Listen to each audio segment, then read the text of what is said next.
Hello everyone, this is Ravichandra here. Welcome you all on Samarthya IAS and judiciary.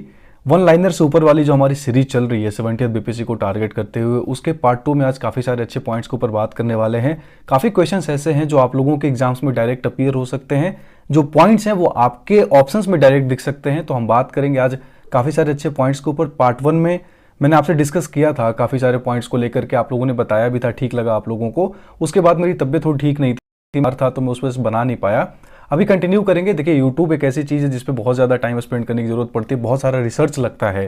So I would request everybody to please like, subscribe, share करिए। आप लोगों को अगर आपको पसंद आता है कंटेंट, अगर आपको लगता है कि नहीं रिसर्च करके चीज़ें लाई जा रही है, वो पॉइंट्स आपको ढूंढने में टाइम लगेगा, वो मैं आप लोगों को आराम से ईजिली प्रोवाइड कर रहा हूँ। तो आप उस चीज़ को देखिए, समझिए, नोट्स बनाइए और याद रखिएगा किसी भी एग्जाम के लिए, इट्स नॉट अबाउट कि बीपीएससी के लिए इंपॉर्टेंट है वो, यूपीपीसीएस, यूपीएससी, किसी भी स्टेट लेवल के एग्जाम्स में भी ये पॉइंट्स अगर अच्छे क्वेश्चंस बनेंगे तो जरूर पूछे जा सकते हैं। ठीक है, चलिए शुरू करते हैं। सामर्थ्य सीरीज के अंदर आज बात करेंगे। पहला क्वेश्चन जो हमारा है, सबसे पहले क्वेश्चन तो ये कहता है कि इसमें से कौन सा कैटेगरी जो है वो नेशनल साइंस अवार्ड 2024 के तहत नहीं दिया गया है। मतलब इस बात करें कि एक अवार्ड शो के अंदर जो कैटेगरीज होते हैं बहुत सारे, उसमें से कौन सी एक कैटेगरी नहीं है। तो पहला ऑप्शन कहता है विज्ञान उपलब्धि, विज्ञान रत्न, विज्ञान युवा, विज्ञान श्री। इसमें से कौन सी कैटेगरी नेशनल साइंस अवार्ड्स 2024 के अंदर नहीं है। तो ये क्वेश्चन आपके लिए इंपॉर्टेंट क्यों हो जाता है, वो हम जब कॉन्टेक्स्ट की बात करेंगे तो ज्यादा इंपॉर्टेंट समझ में आएगा आपको। अभी के लिए आंसर आपको याद रखना है कि विज्ञान उपलब्धि नाम की कोई कैटेगरी इस अवार्ड के अंदर नहीं आती है। उसके अलावा ये तीनों कैटेगरीज आपको मिल जाएंगे। क्यों इंपॉर्टेंट है वो जान लीजिए पहले। भारत में पहली बार नेशनल इनऑग्रल राष्ट्रीय विज्ञान पुरस्कार जो है वो दिया गया है। नेशनल साइंस अवार्ड्स की पहली एडिशन कब हुई थी? 2024 में। कहां हुई थी? प्रेसिडेंट हाउस ऑफ इंडिया, जहां पे हम बोलते हैं राष्ट्रपति भवन जो है, उसके अंदर जो गणतंत्र मंडप है। अब ये चीज भी इंपॉर्टेंट क्यों, मैं क्यों फोकस कर रहा हूं इस वर्ड पे। आपको मैंने टेलीग्राम पे क्वेश्चन कराया था कि इसमें से गणतंत्र मंडप और अशोक मंडप आपको कहां मिलेंगे। तो आप लोगों ने कई सारे आंसर्स लगाए थे। कुछ लोगों ने प्रेसिडेंट हाउस भी लगाया था, कुछ लोगों ने प्राइम मिनिस्टर हाउस भी लगाया था।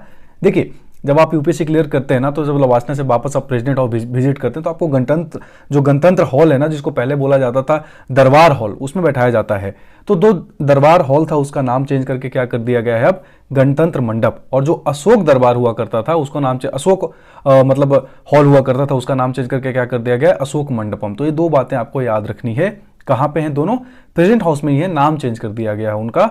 गणतंत्र मंडप is the new name of दरबार हॉल और Ashok Mandapam is the new name of Ashok hall, मैं सिंपली कहूं तो। ठीक है, ये बात आपको पता होनी चाहिए। तो 22 अगस्त 2024 को जो भारत की प्रेसिडेंट है द्रौपदी मुर्मू जी, उन्होंने इनॉग्रल जो एडिशन था, पहला एडिशन था नेशनल साइंस अवार्ड्स का, वो दिया। 4 कैटेगरीज में दिया गया, विज्ञान रत्न, विज्ञान श्री, विज्ञान युवा या शांति स्वरूप भटनागर अवार्ड भी इसको बोलते हैं, विज्ञान टीम अवार्ड। ये चारों पॉइंट्स आपको याद रखने हैं। कैटेगरीज में डायरेक्ट पूछ सकता है कि कौन सी कैटेगरी है, कौन सी कैटेगरी नहीं है, जो मैंने आपसे पूछा। अब आपको याद क्या रखना है कि विज्ञान रत्न का अवार्ड किसको दिया गया है? बायोलॉजिकल साइंसेज के फील्ड में दिया गया। इस बार गोविंदराजन पद्मनाभम में इनको दिया गया है। ये नाम आपको याद रखना है क्योंकि ये एक ही व्यक्ति को दिया गया विज्ञान रत्न, किनको? गोविंदराजन पद्मनाभम। आगे बात कर लेंगे। विज्ञान रत्न देखिए मैंने आपको बताया आईआईएससी बेंगलुरु के हैं ये। उसके अलावा विज्ञान श्री आपको काफी सारे फील्ड में दिया गया, काफी सारे अवार्डी हैं उनको दिया गया। हर किसी का नाम रख पाना, याद रख पाना पॉसिबल नहीं है, तो विज्ञान रत्न का जरूर याद रखिएगा क्योंकि वो एक ही व्यक्ति को दिया गया। विज्ञान श्री काफी सारे व्यक्तियों को दिया गया है, पर आपको याद रखना, कैटेगरी याद रखना है। ठीक है ना। आगे बात कर लेते हैं। विज्ञान युवा भी काफी सारे कैटेगरीज में दिया गया, काफी सारे लोगों को दिया गया। जो क्वेश्चन मुझे एक्सपेक्टेड है कि बन सकता है वो है विज्ञान टीम का अवार्ड किसको दिया गया। तो चंद्रयान 3 में जितने भी इन्वॉल्व साइंटिस्ट थे, जो भी टीम थी उनकी, उनको विज्ञान टीम अवार्ड 2024 से क्या किया गया, सम्मानित किया गया। तो ये बात आपको याद रखना है। जो भी पॉइंट्स मैंने आपको बताया काफी सारे फील्ड्स में दिए जाते हैं। पहला एडिशन था, राष्ट्रपति जी ने दिया था, कहां दिया था वो भी बता दिया मैंने आपको, नया नाम भी बता दिया वहां पे। उसके अलावा कैटेगरीज आपको पता होनी चाहिए, वेरी वेरी इंपॉर्टेंट। कैटेगरीज कभी भी उठा करके पूछ देगा किसी भी एग्जाम में। तो जब आप ऑनलाइनर पढ़ते हो ना एग्जाम्स में, कई बार वीडियोस में, तो आपको सिर्फ बता दिया जाता है कि हाँ भाई किसको क्या दिया गया, पर उसके अंदर की चीजें आप नहीं पढ़ पाते। वही हम सामर्थ्य सीरीज के अंदर क्या कर रहे हैं, कवर कर रहे हैं। ठीक है, आपको बीपीएससी एग्जाम स्पेशल चैनल का लिंक जो है डिस्क्रिप्शन में भी मिल जाएगा, पिन कमेंट में भी मिल जाएगा। ज्वाइन करिए, मेरे ट्विटर पे जरूर आइए, मेरे ट्विटर को फॉलो करिए। आपको वहां पे दिन भर में इतने सारे पॉइंट्स मिलेंगे, इतनी सारी इंपॉर्टेंट चीजें मिलेंगी। यूपीएससी स्क्रीनशॉट पे मैं दिखाऊंगा आपको कि कैसी कैसी चीजें मैं वहां पे जब पोस्ट करता हूं तो आप वहां से सीख सकते हो, अपडेटेड रह सकते हो। तो जरूर फॉलो करिए दोनों चीजों को, आपको काफी सारे सवाल वगैरह भी वहां पे बनाने को मिलेंगे। क्वेश्चन नंबर 2 देखते हैं। हाल ही में समाचारों में रहा वदैन जारन रेगिस्तान किस भौगोलिक दृष्टि से निम्नलिखित में से किस देश में स्थित है? देखिए थोड़ी तबीयत ठीक नहीं है तो उस वजह से आवाज़ थोड़ी सी चेंज हो रही होगी, तो माइंड मत करिएगा। बदैन-जारन कहाँ पे लोकेटेड है ज्योग्राफिकली? ऑप्शन है चाइना में, इंडिया में, अर्जेंटीना में, ऑस्ट्रेलिया में। अब ये क्वेश्चन कॉन्टेक्स्ट में क्यों है उसके बारे में बात करने से पहले मैं आपको बताऊं कि अगर डायरेक्ट एग्जाम में आ जाता तो कैसे आपको अटेम्प्ट करने थे। बदैन-जारन, मुझे इतना पता है कि बहुत कम लोगों ने इसके बारे में सुना होगा, पर इतना तो पता है कि इंडियन एज एन इंडियन आपको पता होगा कि बदैन-जारन इंडिया में तो नहीं है, तो इस ऑप्शन को आप एलिमिनेट कर सकते थे इजिली।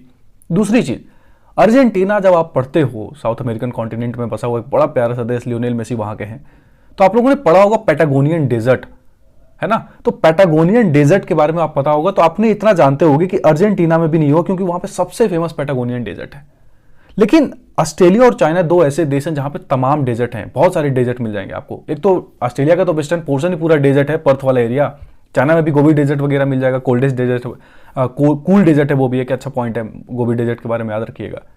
लेकिन आपको नाम देख के लग रहा है ऑस्ट्रेलियन नेम है, इंग्लिश नेम थोड़ी है, ये तो हिंदी नेम जैसा लग रहा है थोड़ा, तो आप चाइना लगा सकते थे उस हिसाब से, अगर आपको मैं एलिमिनेशन करने की एक टेक्निक बता रहा हूं। कॉन्टेक्स्ट में क्यों बहुत इंपॉर्टेंट है, पहले तो ये जान लीजिए कि ये बदैन-जारन डेजर्ट जो चाइना में है वो अलासन पठार में है सिचुएटेड, ये भी जान लीजिए। अब अलासन पठार कहाँ है ये भी आपको पता चल गया, ठीक है। तो सामर्थ्य सीरीज में देख रहे हो कितने सारे क्वेश्चंस बन रहे हैं अपने आप में।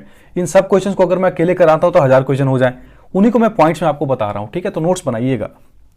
इस जो बदैन-जारन है ना, इसको बोलते हैं tower of sand and lakes. रेत और जो तालाब है उसका क्या बोलते हैं, टावर बोला जाता है। अभी मैं दिखाऊंगा पिक्चर भी आपको। चाइना का तीसरा सबसे बड़ा डेजर्ट है और दूसरा सबसे बड़ा ड्रिफ्टिंग डेजर्ट है, ऐसा मूवेबल टाइप का लगता है, ड्रिफ्ट करने वाला डेजर्ट है, ठीक है। उसके अलावा यह पॉइंट आपको याद रखना है कि पूरी दुनिया का सबसे ऊंचा स्टेबिलाइज्ड सैंड मेगा ड्यून्स है। आपने अगर यूपीएससी की तैयारी करी होगी या फिर आपने अगर लैंडफॉर्म्स का कॉन्सेप्ट पढ़ा होगा सिविल सर्विसेज के टाइम पे कभी भी, तो डून के बारे में पढ़ा आपने, डून के बारे में जरूर पढ़ा होगा आपने, ठीक है। तो ये रेत से बने हुए ऐसे ऐसे एरियाज होते हैं, हवा चलती है तो रेत एक जगह इकट्ठे होकर घर सा ऊंचा सा बना लेते हैं, वो ना ऐसे माउंटेन टाइप को, उसको डून बोलते हैं लिटरली, मैं अगर सिंपल टर्म्स में समझाऊं आपको तो ये पूरी दुनिया का जो बदैन-जारन है ना, पूरी दुनिया का सबसे स्टेबिलाइज्ड सबसे ऊंचा सैंड मेगा ड्यून है। ये बात आपको याद रखना है, रेत की हम बोले तो पर्वत टाइप का, ठीक है। हाईएस्ट कंसंट्रेशन ऑफ इंटरड्यूनल लेक्स, ये भी आप जान लीजिएगा। अब एक कॉन्टेक्स्ट में क्यों है, 46th सेशन हुआ वर्ल्ड हेरिटेज कमेटी का, अभी यूनेस्को का वर्ल्ड हेरिटेज कमेटी होती है, उसकी 46वीं सेशन हुई थी, अभी कहां हुई थी उसके ऊपर सवाल है। उसमें इस बदैन-जारन को एक यूनेस्को वर्ल्ड हेरिटेज साइट के रूप में रिकॉग्निशन दिया गया है। तो आपसे पूछा जा सकता है कि रिसेंटली बदैन-जारन को जो रिकॉग्निशन दिया गया था वो वर्ल्ड हेरिटेज कमेटी के द्वारा, वो किसके द्वारा दिया गया था? तो आंसर यूनेस्को होगा। कहां है? तो चाइना में है। बाकी पॉइंट्स कौन कौन से वो मैंने आपको यहां पे बता दिया। आगे देखते हैं और भी देखते हैं चीजें। देखिए ये बदैन-जारन डेजर्ट आपको दिखेगा ऐसा, towers of lake and sand है ना, ये यूनेस्को की वेबसाइट से उठाया हुआ पिक्चर है। तो यूनेस्को के साइट पे आप जाओगे तो वहां पे बदैन-जारन डेजर्ट के बारे में सारी पॉइंट्स लिखी हुई जो मैंने आपको बताया। 2024 में देखिए डेट ऑफ इंस्क्रिप्शन लिखा हुआ 2024 चाइना में है। अब इसके बारे में और बात कर लेते हैं कुछ क्वेश्चन के रूप में कि 46th session of world heritage committee of UNESCO कहां पे हुआ था, किस देश में हुआ था? सियोल साउथ कोरिया में हुआ था, सोफिया बल्गेरिया में, जयपुर इंडिया में, न्यू दिल्ली इंडिया में, कहां हुआ था? आपको अभी कॉन्टेक्स्ट तो बताया ना मैंने कि 46 सेशन में ही दिया गया था इसको, ये बदैन-जारन का यूनेस्को वर्ल्ड हेरिटेज साइट का अवार्ड, मतलब वो रिकॉग्निशन माना गया इनको साइट के रूप में कि भाई ये इंपॉर्टेंट साइट है, इसको बचाना चाहिए हमें। तो कहां हुआ था इसकी सेशन, 46 सेशन? तो न्यू दिल्ली इंडिया में हुआ था। देखिए सियोल न्यूज में, सियोल भी डेमोक्रेसी समिट हुई थी वहां पे, यूएसए के बाद पहली बार तीसरा समिट कहां हुआ है, मतलब बाहर कहीं हुआ है, तो वो सियोल साउथ कोरिया में हुआ था। ये बात आपको पता होना चाहिए कि पहली बार डेमोक्रेसी समिट यूएसए के बाहर कहां हुई, तो सियोल में, तीसरी थी ये भी पता होना चाहिए। नेक्स्ट कहां होगा? सोफिया बल्गेरिया में, 47th वाला, ये भी आपको पता होना चाहिए कि 2025 का यूनेस्को का वर्ल्ड हेरिटेज का जो कमेटी उसकी बैठक कहां होगी? सोफिया बल्गेरिया में, ठीक है। आगे देख लेते हैं। अब देखिए न्यू दिल्ली में हुआ था। Theme very important, theme is very very important. Theme क्या है? World heritage in the 21st century, building capacities and exploring opportunities for youth, ये इसका थीम था, आपको पता होना चाहिए। 47th मैंने आपको बताया कहां है। इस बार जो न्यू दिल्ली में कमेटी की बैठक हुई थी, इसमें यूनेस्को ने 26 नए कल्चरल और नेचुरल प्रॉपर्टीज को क्या किया है, यूनेस्को की हेरिटेज साइट में ऐड किया है। उस लिस्ट में ऐड किया है कितने? 26 और। एक चीज आपको जो इंपॉर्टेंट क्या है वो याद रखिएगा, इट्स वेरी वेरी इंपॉर्टेंट, कि नया देश कौन बना जिसने यूनेस्को की जो कन्वेंशन है उसको रेटिफाई किया है, तो आंसर होगा नाउरूरू। आपको ये पता होना चाहिए, नाउरूरू ने रेटिफाई किया है और इसका 196वां स्टेट पार्टी बना है यूनेस्को का यूनेस्को की कन्वेंशन कब हुई थी? 1972 में। ये भी याद रखना है कि 1972 के कन्वेंशन को रेटिफाई करके हेरिटेज वाला जो एक कॉन्सेप्ट है ना, उसको रिकॉग्निशन दिया जाता है। ठीक है, इंडिया में जो एक मीटिंग हुई 46 वाली अभी न्यू दिल्ली में, उसमें भारत से किसको ऐड किया गया? भाई भारत में हुआ तो किसी को तो ऐड कर सकते थे ये। तो हमने आंसर क्या हुआ है, मॉइडम्स ऑफ असम। अहोम किंगडम कहाँ पे थे? असम में थे। उनकी एक मतलब मॉइडम्स मिलेगा आपको, बहुत सारा एक जगह स्ट्रक्चर मिलेगा। ठीक है, इसके बारे में ट्विटर पे मैंने पोस्ट भी किया था, आपको पता होगा। तो मॉइडम्स जो है वो भारत की तरफ से 43वीं ऐसी साइट बनी है जिसको यूनेस्को ने वर्ल्ड हेरिटेज साइट में ऐड किया है। आपको पता होना चाहिए। सिंपली एग्जाम में पूछ देंगे कि रिसेंटली 2024 में यूनेस्को ने किसे वर्ल्ड हेरिटेज साइट के रूप में ऐड किया भारत से, तो आंसर क्या होगा? मॉइडम्स। कहां के? असम के। पता होना चाहिए। आगे देख लेते हैं, नियोकोलो कोबा नेशनल पार्क सेनेगल का, इसको हेरिटेज साइट के लिस्ट से बाहर कर दिया गया। ये भी आपको पता होना चाहिए। संत हिलेरियन ऑफ फिलिस्तीन का एक साइट है, संत हिलेरियन मोनास्ट्री, उसको यूनेस्को वर्ल्ड हेरिटेज साइट में तो पहले से ही था, उसके बाद इसको world heritage site of danger में भी ऐड किया गया है, क्योंकि आपको पता होगा इजराइल और उधर वॉर चल रही है मिडिल ईस्ट में, उसकी वजह से इस साइट जो है वो डेंजर में है। यूक्रेन का भी एक साइट डेंजर में था, उसके बारे में भी बात किया है पहले यूनेस्को ने, इस बार भी बात किया गया था। तो ये जो साइट है ना, संत हिलेरियन ऑफ फिलिस्तीन, इसको डेंजर लिस्ट में भी ऐड किया गया, तो आपको पता होना चाहिए। टोटल अभी कितने साइट्स हैं पूरी दुनिया में यूनेस्को के? तो 1223 साइट्स हैं। इंडिया ने रेटिफाई कब किया था इस कन्वेंशन को? 1977 में 14 नवंबर को। ये आपको पता होना चाहिए। ठीक है, आगे देख लेते हैं। यूनेस्को की हेडक्वार्टर कहाँ पे? ये बहुत इंपॉर्टेंट क्वेश्चन है। पेरिस, फ्रांस में। लेकिन ये जो यूनेस्को का गठन कहाँ हुआ था, मैं अगर सिंपली कहूँ तो establishment of UNESCO was taken place at London, United kingdom, 1945 में।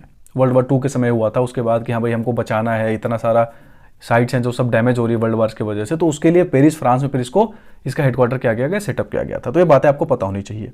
आगे देख लेते हैं इंडिया की साइड से, वेरी वेरी इंपॉर्टेंट। 43 साइट्स है मैंने आपको बताया टोटल, उसमें से एक साइट जो बार बार लोग मिस कर देते हैं वो मिक्स्ड साइड। मिक्स्ड मतलब क्या? किस चीज का मिक्सचर? तो कल्चरल प्लस नेचुरल। कल्चरल और नेचुरल का मिक्सचर कौन इंडिया में? Kanchenjunga national park. 2016 में इसको कल्चरल यानी कि मिक्स्ड हेरिटेज साइट के लिस्ट में ऐड किया गया था। ये आपको पता होना चाहिए। वैसे देखा जाए तो टोटल नेचुरल साइट्स देख लो कितने हैं, 3 और 3 6 और 1 7 हो गए नेचुरल साइट्स, बाकी सारे कितने? Cultural sites. तो 2024 में देखो मैंने मॉइडम्स लिखा, बताया भी था आपको, मॉइडम्स को ऐड किया गया था। लास्ट ईयर आपको याद होगा 2023 में काफी सारे साइट्स को ऐड किया गया था। 2002 में महाबोधि टेम्पल कॉम्प्लेक्स बोधगया बिहार से, ये आपको याद रखना है। उसके अलावा आप अपने अपने एरियाज का देख लीजिए, अपने अपने स्टेट्स का आप देख लो। मैंने यहाँ पे लिस्ट लगा दिया। लिस्ट मैंने पहले भी डिस्कस किया था आपसे ट्विटर के ऊपर भी कि भाई ये सारी चीजें आपके लिए काफी, देखो धोलावीरा 2021 में ऐड हुआ था। तो ये लिस्ट बहुत इंपॉर्टेंट, आपको पता होना चाहिए। एग्जाम में सीधे पूछ देंगे 5-6 ऑप्शन देकर, किसमें से कोई सा भी उठा करके 5-6 साइट्स, किसमें से कौन सी यूनेस्को की वर्ल्ड हेरिटेज साइट्स में नहीं, और क्वेश्चन आया हुआ भी है। सिविल सर्विसेज जैसे एग्जाम्स में पूछा हुआ है। रानी की बाब 2014 में गुजरात में ऐड किया गया था। माउंटेन रेलवेज ऑफ इंडिया 1999, 2005, 2008 काफी सारे बार बार ऐड किया गया। जो माउंटेन रेलवेज है ना, दार्जिलिंग में, कालका जी वगैरह में चलती हैं, उनको ऐड किया गया था। ताजमहल है, सन टेम्पल, कोणार्क है, शांति निकेतन, वही मैं बोल रहा था 2023 में शांति निकेतन को ऐड किया गया था। उसके अलावा होयसल टेम्पल्स को भी ऐड किया गया था, देखो 2023 में ही। तो ये बातें आपको पता होनी चाहिए। रिसेंटली वाले तो कम से कम याद रखो, है ना, कभी भी पूछ देते हैं। 2016 में नालंदा का जो हमारा क्या बोलते हैं, नालंदा महाविहार, अब तो नालंदा यूनिवर्सिटी भी बन गई है वहाँ पे, जिसके ऊपर सवाल भी मैंने कराए हैं आपको। ये सारी बातें आपको पता होना चाहिए। Western Ghats natural heritage site के अंदर है, ये बातें आपको याद होनी चाहिए। बहुत बहुत इंपॉर्टेंट पॉइंट्स हैं सब। ठीक है, आगे चलते हैं। अगला क्वेश्चन देखिए, Neela Kurinji, very very important, super duper slide है ये। नीला कुरुंजी एक प्लांट है जिसको IUCN ने अभी अपनी रेड लिस्ट की जो उसकी रजिस्ट्री होती है उसमें ऐड किया है। मेरा क्वेश्चन है कि किस कैटेगरी में ऐड किया गया है नीला कुरुंजी प्लांट को?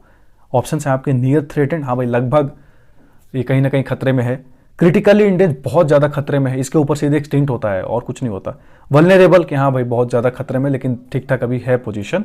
इंडेंजर्ड मतलब थोड़ा क्रिटिकली इंडेंजर्ड और वल्नरेबल के बीच का एरिया अगर मैं बोलूं तो क्या है वो इंडेंजर्ड। तो ये सब कुछ कैटेगरीज होते हैं, vulnerable, near threatened, critically endangered and extinct.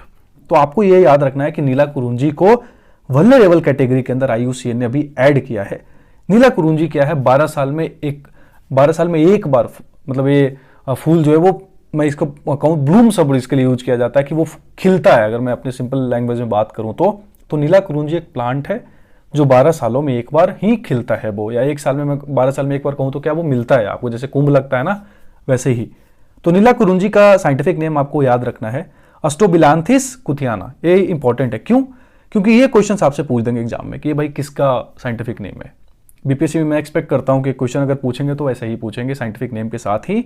एक ऐसा प्लांट नेटिव कहाँ है वेस्टर्न घाट्स ऑफ इंडिया में, सिर्फ आपको दुनिया में कहाँ मिलेगा, वेस्टर्न घाट्स में। इंडेमिक प्लांट है उस एरिया के, इंडेमिक स्पेसी जहाँ का वो नेटिव होता है उसको क्या बोलते हैं, इंडेमिक, है ना, उस एरिया में वो मिलेगा। कुंथी रिवर केरला के जो साइलेंट वैली नेशनल पार्क में बहती है उसी से इसका नाम लिया गया कुंथियासिस, और आपको केरला के साइलेंट वैली नेशनल पार्क में अच्छे खासे नंबर में मिल जाएंगे। नीलाकुरुंजी भाई अभी तो रिसेंटली इसको तमिलनाडु सरकार या किसी government, I am just forgetting the name of the government, जिसने लिटरली इसको क्या कर दिया था, फूल तोड़ने पे बैन है, उसमें तो सजा का भी प्रावधान है। अगर आपको याद हो तमिलनाडु के केरला में से तो आप मुझे आंसर जरूर बताइएगा, वैसे मैं लिख दूंगा कि किनका है, I am just forgetting the actual government जिसने करी है। उसके अलावा आपको क्या याद रखना है, उसके अलावा आपको याद क्या रखना है कि ये नीलगिरी एरियाज में भी मिल जाएंगे आपको, जो तमिलनाडु का एरिया है। उसके अलावा केरला का साइलेंट वैली नेशनल पार्क मैंने आपको बताया, तो वेस्टर्न घाट्स के इंडेमिक प्लांट्स माने जाते हैं नीलाकुरुंजी को, और वल्नरेबल कैटेगरी में ऐड किया गया है, ये बात आपको पता होना चाहिए। देखिए ये दिखता है बड़ा अच्छा सा गुलाबी कलर का होता है ना, पास से देखने में गुलाबी पिंक पिंक सा लगेगा ये। देखिए आगे क्वेश्चन पूछने, बड़ा इंपॉर्टेंट क्वेश्चन है अभी। जिम्नेमा सिल्वेस्टर एक ऐसा स्पेसी है अभी बेसिकली जो अभी ब्रह्मयोनी हिल में मिला है हमें बिहार में। ये ब्रह्मयोनी हिल कहाँ है बिहार में, जहानाबाद में है, गया, समस्तीपुर, जमुई, कहाँ है आप बताइए। जिम्नेमा सिल्वेस्टर, आंसर याद रखना है आपको, गया में। बेसिकली इस क्वेश्चन को मैं जब बना रहा था मुझे समझ में नहीं आता मैं बनाऊं कैसे, पर मुझे आपको बताना था पॉइंट, तो इसलिए मैंने ब्रह्मयोनी हिल, जिसको पता होगा गया के आसपास के एरिया, जैसे हमें तो पता है ब्रह्मयोनी हिल, तो आपको भी जब बीपीएससी की तैयारी करते हो तो सबसे पहले जो एक एरियाज के बारे में पढ़ोगे गया में, ब्रह्मयोनी हिल के बारे में आप पढ़ोगे। सो ब्रह्मयोनी हिल बेसिकली है कहाँ पे, गया में। मेरा पॉइंट वो नहीं था, ये आपको याद रखना है, जिम्नेमा सिल्वेस्टर जिसकी स्पेसी मिली है आपको। और ये है क्या, एक तरीके की प्लांट स्पेसी, मेडिसिनल प्लांट्स हैं ब्रह्मयोनी हिल गया में, जो जिसको लोकल लेवल पे क्या बोलते हैं, गुरमार। गुरमार आपको पता होना चाहिए, गुरमार भी दे सकते हैं, ऑप्शंस में अपीयर हो सकता है।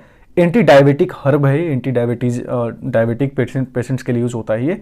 CSIR जो हमारी बॉडी है उसने BGR-34 नाम की एक दवाई बनाई है जिसमें इसको यूज करते हैं, इसलिए गुरमार का यूज बहुत ज्यादा चर्चा में था कि गुरमार मिलेगा कहीं से तो हम उसका यूज करेंगे। वो बिहार के कहाँ पे मिला है, ब्रह्मयोनी हिल्स में। तो आप सोच लीजिए हमारे लिए कितनी प्राउड की चीज है कि हमारे बिहार से मेडिसिनल प्लांट्स मिल रहे हैं और जिनका यूज हम एंटी डायबिटिक चीज़ों के लिए किया जाएगा। तो ये आपको याद रखना है, ठीक है ना। ये कुछ इंपॉर्टेंट पॉइंट्स थे। अब देखिए मैं क्यों आपको कह रहा हूँ मेरे चैनल को फॉलो करिए, ट्विटर पे यूपीएससी स्क्रीनशॉट्स को। ये सामर्थ्य सीरीज जो मैं यहाँ पे पढ़ा रहा हूँ ना, ऐसे ही सेम चीज़ें आपको दिन भर में काफ़ी सारे पोस्ट मिल जाएंगे जो मुझे इंपॉर्टेंट लगते हैं। जब मैं न्यूज़पेपर से गो थ्रू होता हूँ, जब मैं भी कोई चीज़ सर्फिंग करते रहता हूँ, मुझे दिखता है तो मैं उसको पोस्ट करता हूँ। वो आप सब वहाँ से पढ़ सकते हो और आपको वहाँ पे चीज़ें नोट्स बनाने के लिए 35,000 के अप्रोक्स लोग वहाँ पे हैं जुड़े हुए मुझसे। तो आपको इसका इंपॉर्टेंस जब आप जुड़ेंगे यूपीएससी स्क्रीनशॉट से एक्स पे तो आपको पता चलेगा कि कितनी सारी चीज़ें वहाँ से आप नोट कर सकते हो अपने एग्जाम पर्सपेक्टिव से, ठीक है। तो उसका कुछ यहाँ पे देखो, मैंने जैसे पिछले स्लाइड में भी आपको बताया था, पिछले वीडियो में भी, कि मैंने कुछ बातें वहाँ पे क्वेश्चंस के रूप में कराई है, ठीक है। आप पॉज करके देख सकते हो। अगला क्वेश्चन देखेंगे, लेक तुर्काना न्यूज में है रिसेंटली, वो ज्योग्राफिकली कहाँ लोकेटेड है, किस कॉन्टिनेंट में लोकेटेड है, एशिया, अफ्रीका, यूरोप या नॉर्थ अमेरिका। आप मुझे बताओगे आंसर में, ऑप्शन में, मतलब कमेंट में, कि ओसेनिया कॉन्टिनेंट है या अंटार्कटिका कॉन्टिनेंट है। अब आपको बताना है ये, ठीक है। आप अपडेटेड कितना हो, इट्स योर चॉइस, कि आप मेरे को बताओ, आप सर्फ करके या सर्च करके कि भाई क्या चीज़ें ओसेनिया है या अंटार्कटिका है। आंसर इसका हो जाएगा अफ्रीका, है ना। बेसिकली केन्या में लोकेटेड है, केन्या इथियोपिया के बॉर्डर एरियाज में आपको मिल जाएंगे। न्यूज़ में क्यों है, क्योंकि ये 50 सालों में पहली बार यहाँ पे एक सर्वे हुआ है किसी चीज़ को लेकर के, कि आखिर लेक तुर्काना के बारे में कुछ पता किया गया, क्योंकि ये यूनेस्को वर्ल्ड हेरिटेज साइट भी है, भी आपको पता रखना है, ठीक है। और अफ्रीका का चौथा सबसे बड़ा लेक है, देखो डेजर्ट लेक है, ऑब्वियसली आपको पता होना चाहिए, डेजर्ट लेक है तो सलाइन लेक तो होगा ही, बहुत दुनिया का सबसे सलाइन लेक है, मतलब अफ्रीका बेसिकली मैं बताऊं तो। और लार्जेस्ट परमानेंट डेजर्ट लेक है पूरी दुनिया का सबसे बड़ा परमानेंटली कोई डेजर्ट लेक है तो वो कौन सा, लेक तुर्काना, इथियोपिया केन्या के पास आपको मिल जाएगा ये। इसको जैदे सी भी बोलते हैं इस लेक एरियाज को, ठीक है ना। तुर्काना नेशनल पार्क है और ओमो रिवर जो है वो लेक तुर्काना का अम्बिलिकल कॉर्ड बोला जाता है, वो आपको याद रखना है।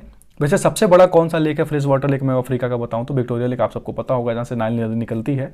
लेकिन हम सलाइन लेक की बात करें तो सलाइन लेक कौन सा है, आपको याद रखना है लेक तुर्काना, केन्या इथियोपिया के पास। परमानेंट लेक, डेजर्ट लेक है, पूरी दुनिया का सबसे बड़ा, ये भी आपको पता होना चाहिए, ठीक है। यूनेस्को वर्ल्ड हेरिटेज साइट है, भी इंपॉर्टेंट है, कुछ बातें आपको पता होनी चाहिए। इसके अलावा कुछ जाते जाते मैं चलते चलते सीरीज में आपको बता देता हूं, पहला नेशनल स्पेस डे बनाया गया 2024 में 23 अगस्त को। 23 अगस्त को हमने क्यों मनाया, 23 अगस्त 2023 को मुझे आज भी याद है, I was with my family, जब चंद्रयान 3 मतलब उस पे मून पे लैंड करा था। I was at India Gate that time, so मुझे आज भी याद है वो सेलिब्रेशन मोमेंट कितना बढ़िया था इंडिया गेट का उस टाइम पे, जब चंद्रयान शाम के 5:30-6 बज रहे होंगे if I am not wrong, तो उस टाइम पे वो लैंड किया था। तो उसी के रिकग्निशन में हर 23 अगस्त को हम क्या बनाते हैं, स्पेस डे। तो पहला था, इसका थीम क्या है वो इंपॉर्टेंट है, touching lives while touching the moon, India's space saga, ये आपको याद रखना है। रूमी 1 इंडिया का पहला रीयूजेबल हाइब्रिड रॉकेट है जिसको किसने लॉन्च किया, स्टार्टअप का क्या नाम है, स्पेस जोन इंडिया, ये भी आपको पता होना चाहिए। रीयूजेबल हाइब्रिड रॉकेट है भारत का पहला रूमी 1, ठीक है। ईओएस अर्थ ऑब्जर्वेशन सैटेलाइट 8वां लॉन्च किया इसरो ने। इंपॉर्टेंट क्या है कि इसको किस सैटेलाइट व्हीकल से लॉन्च किया गया, तो small satellite launch vehicle SSLV, ये आपको पता होना चाहिए। गौरव कौन है, मतलब क्या है, basically long range glide bomb है ना, जिसको अभी तैयार किया गया है। एक बुक बहुत इंपॉर्टेंट है, कॉल ऑफ द गिर, ये बहुत ज्यादा न्यूज में था क्योंकि प्रधानमंत्री जी ने इसके बारे में ट्वीट किया था इस बुक के बारे में, इसलिए बुक काफी चर्चा में रही। कॉल ऑफ द गिर किनके द्वारा लिखा गया है, परिमल नाथवानी, राज्यसभा मेंबर हैं ये और गुजरात से हैं, तो इनको आपको पता होना चाहिए कि कॉल ऑफ द गिर बहुत ही अच्छी किताब है, मैंने इसके बारे में पढ़ी है, मैंने इसके बारे में काफी कुछ देखा भी है, ठीक है। सो आपको देखना चाहिए, फोटोज काफी अच्छे से मिलेंगे आपको उसमें गिर के। सो प्रधानमंत्री जी ने ट्वीट किया था इसलिए न्यूज में काफी आ गया था, तो मैं सोचा आपको बता दूं। स्टैच्यू ऑफ यूनियन है ना, स्टैच्यू ऑफ यूनियन कहाँ है, तो आपको याद रखना है ह्यूस्टन टेक्सास USA में है। बेसिकली हनुमान जी की बहुत बड़ी मूर्ति है ना, तो उसको क्या नाम दिया गया, स्टैच्यू ऑफ यूनियन। आपको बताना स्टैच्यू ऑफ इक्वालिटी कहाँ पे है, स्टैच्यू ऑफ लिबर्टी कहाँ पे है। उसके अलावा बहुत सारे स्टैचूज बन रहे हैं, इतने सारे कि मेरे को भी याद नहीं, 6-7 तो मुझे याद है जहां तक स्टैच्यू ऑफ लिबर्टी, इक्वालिटी है ना, तो आपको बताना है। फिर उसमें जस्टिस, स्टैच्यू ऑफ जस्टिस भी है, तो ये सारी बातें आपको पता होनी चाहिए। नेक्स्ट स्लाइड में जब मैं नेक्स्ट वीडियो बनाऊंगा ना, तो उसमें एक लिस्ट बना दूंगा स्टैच्यूज का और साथ में उसके एरियाज का। विजयवाड़ा में भी बना है, अभी बाबा साहब की बहुत बड़ी प्रतिमा बनी है वहां पे, तो statue of justice, statue of equality आपको मिल जाएगा, ऐसे काफी सारे है ना, तो आपको पता होना चाहिए। Idea of PVTG, particularly vulnerable tribal groups का जो आइडिया है वो किनके कमीशन के द्वारा दिया गया था, किनका आइडिया था, बेसिकली न्यूज में क्यों है। ग्रेट निकोबार आइलैंड में रहने वाले सोम्पेन ट्राइब के 7 लोगों ने पहली बार इलेक्शन में पार्टिसिपेट किया और पहली बार वोट किया है, तो आपको पता होना चाहिए। PVTGs इंडिया में 75, मैंने लिस्ट पोस्ट किया है ट्विटर पे, आप देख सकते हो। देवर कमीशन ने बताया था 1960-61 में इस कमीशन इसके बारे में कि एक ऐसा एरियाज हो, इसके 4 क्राइटेरिया हैं कि बहुत पिछड़ापन एरिया है, लोगों से दूर है, एक उस क्राइटेरिया आपको पता होने चाहिए। नेक्स्ट में जब मैं PVTG के बारे में क्वेश्चन कराऊंगा स्पेसिफिकली, तो आपको बताऊंगा PVTG के बारे में डिटेल पॉइंट्स कि कहाँ पे कौन कौन से हैं, बिहार में कौन है, झारखंड में कौन है, कौन कौन से आपको पता होने चाहिए। एटलीस्ट अंडमान के तो आपको सारे पता होने चाहिए, ठीक है। उसमें सोम्पेन है, जराबा है, सब आपको पता होने चाहिए। मैं नेक्स्ट वीडियो में जरूर PVTG के ऊपर क्वेश्चन कराऊंगा, ठीक है। ये सब तमाम जगह जहां आप मुझसे जुड़ सकते हैं, मेरे Telegram, Insta, Twitter, Facebook, WhatsApp, जहां पे भी आप चाहें जुड़ सकते हैं। आप समर्थ सीरीज को फॉलो करिए, चैनल को लाइक करिए, सब्सक्राइब करिए, शेयर करिए, लोगों को बताइए। अगर कोई कमी लगती है तो वही बताइए, उसके ऊपर काम किया जाएगा। Thanks for watching. अपडेटेड रहूंगा, मेरे पास अब कुछ है नहीं ज़्यादा इस चीज़ के बारे में ना, ट्विटर और यूट्यूब के अलावा मेरे पास कुछ बचा है नहीं ज़्यादा टाइम स्पेंड करने के लिए, तो मैं इसी पे स्पेंड करूंगा, तो मैं आपको बताऊंगा, ठीक है। Thanks for watching, keep loving, thank you so much.